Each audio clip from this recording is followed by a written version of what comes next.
పెళ్ళైనా పండగైనా వేడుక ఏదైనా పట్టు చీరల ప్రత్యేక వేదిక వారాహి సిల్క్స్. నమస్కారం, వెల్కమ్ టు సుమన్ టీవీ. నేను గీతాంజలి. శ్రీమాత్రే నమః. ప్రస్తుతం మనతో పాటు కామాఖ్యామృత శోధన వ్యవస్థాపకురాలు, ప్రముఖ ఆధ్యాత్మికవేత్త, శ్రీ విద్యా ఉపాసకురాలు వేణుశ్యామ అమ్మ ఉన్నారు. వారి నివాసం దగ్గర ప్రస్తుతం ఉన్నాము, పీఠం దగ్గర ఉన్నాము. అమ్మతో మాట్లాడదాం. శ్రీ విద్యకు సంబంధించి, అలాగే ఆ లలితా త్రిపుర సుందరి గురించి ఎన్నో అమూల్యమైన విషయాలు తెలుసుకుందాం. అమ్మ నమస్కారం. శ్రీమాత్రే నమః. అమ్మ, మనలో చాలా మందికి శత్రుబాధలు ఉంటాయి. అలాగే ఏదైనా పని చేయాలన్నా కూడా ఏదో సందిగ్ధత, అవుతుందో అవ్వదో ఇక్కడే అనేసుకుంటూ ఉంటాం. ఆ భయం వెంటాడుతూ ఉంటుంది. ఏదో ఏ పని చేయాలనుకుని ఏవో ఒక విఘ్నాలు, వీటన్నిటిని అమ్మ ఖచ్చితంగా నివారిస్తుందని చెప్పి విన్నాను. ప్రత్యేకంగా ఈ లక్ష్యంతో లలితా అమ్మవారిని ఏ విధంగా ఉపాసన చేయాలో తెలియచేస్తారా? తప్పకుండా. ఇక్కడ ఏంటి అంటే అమ్మవారిని కొలిచేటప్పుడు అసలు శత్రువులు ఎవరు అన్నది అర్థమైపోతుంది. ఎందుకు అంటే ఎక్కడ అసలు చాలామంది ఏంటి అంటే నాకు శత్రువులు ఉండకూడదు అని అంటే, నేను చాలా మంచిదాన్ని, నాకెవరు శత్రువులు ఉండకూడదు అంటారు. కానీ నిజంగా నేను మంచిదాన్ని అయితే మీరు నాకు ఎలా కనిపించాలి? మంచిగా కనిపించాలి. ఆలోచన ఉండదు. ఎందుకంటే నేను మంచిగా ఉంటే మీరు నాకు మంచి అనిపిస్తారు. ఎందుకంటే నేను ఎలా ఉంటే నా ప్రపంచం అలాగే ఉంటుంది. నాకు మీరు శత్రువులా అనిపిస్తున్నారు అని అంటే నేను నాలోనే అది ఉంది.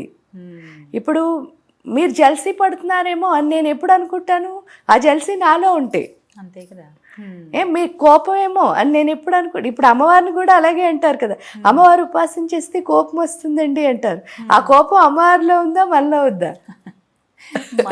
మనలోనే ఉంది, ఆవిడలో లేదు. అంటే ఎప్పుడైనా సరే ఒకటే, లోపాలని సరిదిద్దుకోవడం ఒక మార్గం, తప్పుల్ని ఎంచడం ఒక మార్గం. తప్పుల్ని ఎంచితే ఈ భూప్రపంచంలో మనకు ఒక్కళ్ళు కూడా మిత్రులు ఉండరు, ఎవరు ఫ్రెండ్స్ ఉండరు.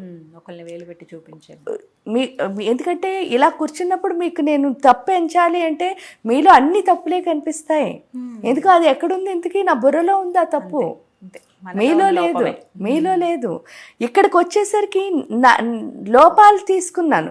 లోపాలు ఎప్పుడైతే తీసుకున్నానో నాలో ఏం తప్పు ఉంది అని వెతకడం మొదలు పెడతా. ఎప్పుడు నాలో తప్పు వెతుకుతున్నానో మీ ఎవరిలో తప్పులు నాకు కనిపించవు అసలు. అవే శత్రువులు. నా బలహీనతలు ఏంటో నాకు తెలుసు కదా. ఆ బలహీనతలు నేను బలంగా మార్చుకోవాలి అంటే నా గుండెకి ఏం రావాలి? శక్తి రావాలి. ఆ శక్తి ఎవరు అంటే అమ్మ. అందుకని లలితాదేవిని ఎంత బాగా ఎలా కొలిచినా సరే మీరు ఇష్టంగా కొలిస్తే చాలు, అంటే ప్రేమగా కొలిస్తే చాలు. అమ్మకి ఏం అక్కర్లే. అమ్మతో వ్యాపారం చేయకుండా ప్రేమ చేస్తే చాలు. ఏమవుతుంది అని అంటే ఆవిడ శక్తి మన లోపలికి వస్తుంది. ఇక్కడ ఒకటే, నిస్వార్థంగా చేయాలి. ఫస్ట్ అది ఇంపార్టెంట్. స్వార్థంతో ఏది చేయకూడదు. అంటే నాకు ఇది వచ్చేయాలి అది వచ్చేయాలి ఆశించి చేయకూడదు. కానీ మానవుల్లో ఉన్న లక్షణమే ఆశించడం, కానీ అమ్మలో ఉన్న లక్షణం ఇవ్వడం. అలాంటప్పుడు అడగచ్చమ్మా ఎవరు? అసలు అడగక్కర్లే. ఎందుకు అడగక్కర్లేదు అంటే, ఒక చిన్న ఏమీ లేదు, మన లైఫే. మన స్కూల్కి వెళుతున్నప్పుడు అన్నీ అమ్మ నాన్నే సమకూరుస్తున్నారు, కానీ మీ డెస్టినీని ఏం వాళ్ళు చేరటం లేదు, మీరే చేరాలి. మనమే చేరాలి. అలాగే నా కోరికతో దేవుడికి ఏం సంబంధం అసలు? నా కోరికను నేనే తీర్చుకోవాలి. కానీ ఆ కోరిక తీర్చుకోవడానికి కావాల్సిన శక్తి, అంటే ప్రొవిజన్స్ అన్నీ ఎవరు ఇస్తారంటే అమ్మే ఇస్తుంది. కాబట్టి ఆ ప్రొవిజన్స్ ఆల్రెడీ వచ్చేసాయి. మనకి ఇవ్వాల్సిన దానికంటే ఎక్కువ ఇచ్చేశారు. ఇచ్చిన దాన్ని ఎందుకంటే లక్ష్మీదేవి యొక్క తత్వమే అది. మీరు చూస్తే లక్ష్మి ఎప్పుడూ రీసోర్సులు ఇస్తూనే ఉంటుంది. ఆఖరికి మనం చనిపోయి ఒక్క నిమిషం ముందు వరకు మనకు రీసోర్స్ ఇస్తుంది. ఆ ఇచ్చిన రీసోర్స్ నాదే అని అర్థం చేసుకుని ఎవరైతే దాన్ని ముందుకు తీసుకెళ్తారో వాళ్ళ లైఫ్లో ఏమవుతారు? సక్సెస్ అవుతారు. నాది అని ఎవరైతే తెలుసుకోరో, అంటే చాలా మందికి ఏంటంటే ప్లేట్లో చక్కగా అన్నం పెట్టి కూర పెట్టి పప్పు పెడితే కలుపుకుని తినడం కూడా చాలా బద్ధకం. బట్ అదే నాకు వచ్చిన అన్నం అనుకుంటాం. కానీ మీరు నాకు బియ్యం తెచ్చిచ్చారనుకోండి, నాకు అన్నం వచ్చినట్ట రానట్ట? నేను వండుకుంటే అన్నం అవుతుంది కదా అది. అవుతుంది ఖచ్చితంగా. కానీ మనం ఏమనుకుంటున్నాం, దాని ప్రతికూల పరిస్థితి అనుకుంటాను.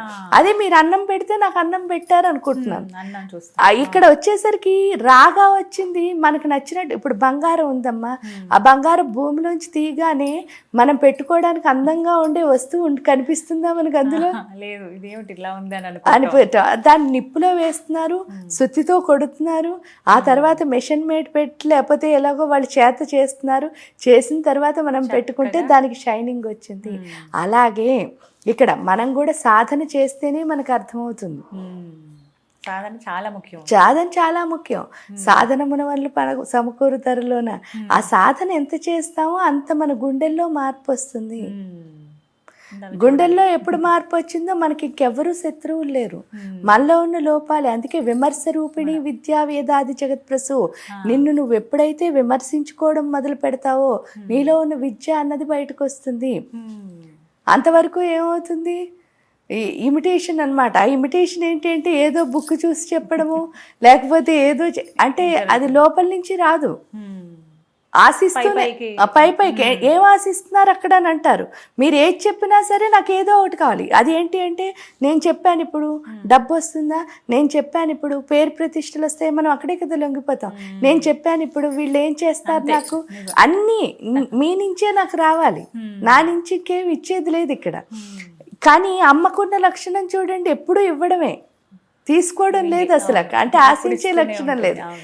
కానీ తీసుకోవడం లేకపోయినా ఆవిడ దగ్గర ఉన్నన్ని మన దగ్గర ఉన్నాయి. అసలు అలా ఇస్తున్న కొద్దీ ఏముంది అక్కడ, నిధులే ఉన్నాయి, వస్తూనే ఉంటాయి. అంటే నువ్వు ఎంత ఇస్తే అంత వస్తుంది జ్ఞానం ఇక్కడ. అందుకే విశ్వవర్ధనంబు విద్యాధనంబురా. నువ్వు విశ్వంలోకి పంపించిన కొద్దీ ఆ విద్యాధనం అన్నది లోపల వస్తుంది. విద్యాధనం ఎప్పుడు వచ్చిందో అన్ని ధనాలు ఆటోమేటిక్గా వస్తాయి. వాటి కోసం నువ్వేం పెద్ద కష్టపడక్కర్లే. కానీ ఇక్కడ మనం చిన్నది ఏం పడిపోతాం, ఏదో కీర్తి ప్రతిష్టలో డబ్బు ఇలాంటి పిచ్చి పిచ్చి వాటిల్లో లొంగిపోతాం. ఆ లొంగిపోవడం వల్ల ఏమవుతుంది, మనకి తెలియకుండానే మనం రిస్ట్రిక్ట్ చేసేస్తాం. ఏంటంటే నేను ఇది చేస్తానమ్మా, నాకు అది రావాలి, నా టార్గెట్ అదే కదా. అంటే నేను ఇది ఎందుకు చేస్తున్నానంటే దానికోసం. అప్పుడు దానికోసం చేసినప్పుడు నేను దీన్ని ఎలా శ్రద్ధగా చేయగలుగుతాను?